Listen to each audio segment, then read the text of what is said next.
চারিদিকে অতিরিক্ত ঠান্ডা কুয়াশা, পিঠা খাওয়ার জন্য খুবই সঠিক একটা সময়। আসসালামু আলাইকুম, কেমন আছেন আপনারা সবাই? সকাল সকাল চলে আসলাম আপনাদের সাথে ছোট্ট একটা ভিডিও শেয়ার করতে। তো গতকাল রাতে আমি দুধ পিঠা বানায় রাখছিলাম, আজকে সকালবেলায় সেই দুধ পিঠাটা খাওয়া হবে। একে একে সবগুলো পিঠাই বানায় নিতেছি। আলহামদুলিল্লাহ, আমার হাতে সবসময় পিঠা ভালো হয়। আমার শ্বশুরবাড়ির এলাকার মানুষেরা এই দুধ চিতই পিঠা খুবই ভালোবাসে, কিন্তু আমার বাপের বাড়ির এলাকার মানুষেরা কিন্তু দুধ চিতই খায় না, ওরা দুধ পুলি খায় বেশি। তো আমি বাপের বাড়িতে আসার পরে তাদের বললাম যে আজকে আমি দুধ চিতই বানাই, দেখি কেমন লাগে তোমাদের কাছে। তো বানাতে বসে গেলাম। দেখেন মাশাআল্লাহ, পিঠাগুলো কিন্তু অসাধারণ হইতেছিল, খুবই সুন্দর হয়েছে আর ভিজানোর জন্য খুবই ফোর উঠছে। যাই হোক, এই তো আগের থেকে দুধ এবং গুড়, খেজুরের একদম পিওর গুড় আমি জাল করে নিছি আগের থেকেই, আর সাথে নারিকেলও দিয়ে দিছিলাম, আর একে একে পিঠা বানায় বানায় আমি ভিজাই দিতেছিলাম। খুবই সুন্দর হয়েছে পিঠাগুলা। তারপরে এই যে আরও একটা বানায় নিলাম। এইখানে এসে প্রথমে দুই একটা পিঠা একটু খারাপ হয়েছিল, মানে হইতে চায় নাই, খুবই ভয় পাইছিলাম। তো যাক, পরের বারে আলহামদুলিল্লাহ খুবই ভালো হয়েছে।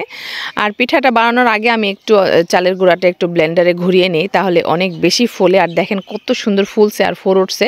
তো সবগুলা পিঠা আমি এভাবে ভিজাই দিলাম। ভিজাই দেওয়ার পরে পিঠার সাথে এই পাতিলটা একটু ঝাঁকি দিয়ে নাড়াই দিব। নাড়াই দিলে কিন্তু হচ্ছে পিঠাগুলো সব রসের মধ্যে ডুবে যাবে। আর এইভাবেই কিন্তু আমি সবসময় বানাই।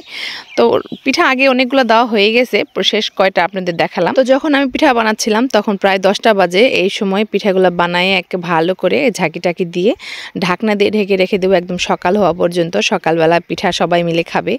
আর দেখেন সকাল 6:30টার সময় উঠে দেখি পিঠা একদম রস শুকিয়ে গেছে, মানে নিচে রস আছে, উপরে নারিকেলগুলো ভাইসে আসছিল। তো যাই হোক, আমি রেডি হয়ে বসে গেলাম এই পিঠা দেওয়ার জন্য। আসলে পিঠা আশেপাশে 2-1জনকে দিয়ে তারপরে খাইতে হবে।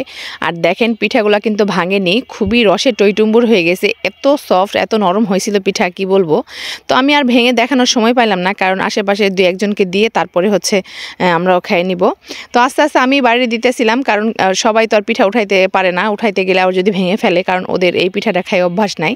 আমি নিজে হাতে উঠাই দিতেছিলাম। আর দেখেন পিঠা কিন্তু ফুলে গেছে, অনেক বড় হয়ে গেছে। একটা পিঠা খাইলেই কিন্তু যথেষ্ট, অতিরিক্ত খাওয়া লাগবে না।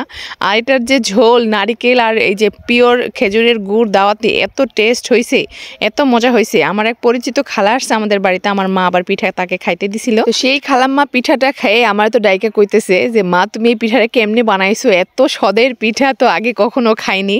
আসলে আমাদের গ্রামের ভাষা কিন্তু অন্যরকম।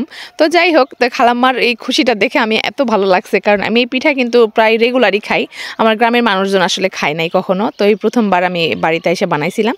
তো যাই হোক, সবাইকে পিঠা রেডি করে দিয়ে দিলাম। দিয়ে দেওয়ার আর চামিচটা একটু ছোট হয়ে গেছে, রস উঠতেছিল না। তো যাই হোক, কষ্ট করে উঠাইলাম। উঠানোর পরে সবাইকে দিয়ে টিয়ে আমিও খাওয়া শুরু করে দিলাম। আর আশেপাশে এত কুয়াশা, এত ঠান্ডা, এত শীত পড়ছে বাড়িতে আসার পরে। এখন তো যাওয়ার ধান্দায় আছে যে কিভাবে বাড়িতে চলে যাওয়া যায়। দেখেন চারিদিকে কত কুয়াশা, কত কুয়াশা, অনেক ঠান্ডা, একদম বৃষ্টির মতো শিশির পড়তেছে। তো যাই হোক, আমার পিঠা সবাইকে দেওয়া শেষ। আমিও পিঠা 3টা নিয়ে নিয়েছি, মানে আমি আমার বোন খাবো। খেয়ে দিয়ে পিঠা খেয়ে কিন্তু এমন ঠান্ডা লাগছে কি বলবো, অনেক কনকনে ঠান্ডা। তো সবাই ভালো থাকবেন। আজকের ভিডিওটা কেমন লাগলো অবশ্যই কমেন্টে জানাবেন। আজ এই পর্যন্তই, আল্লাহ হাফেজ।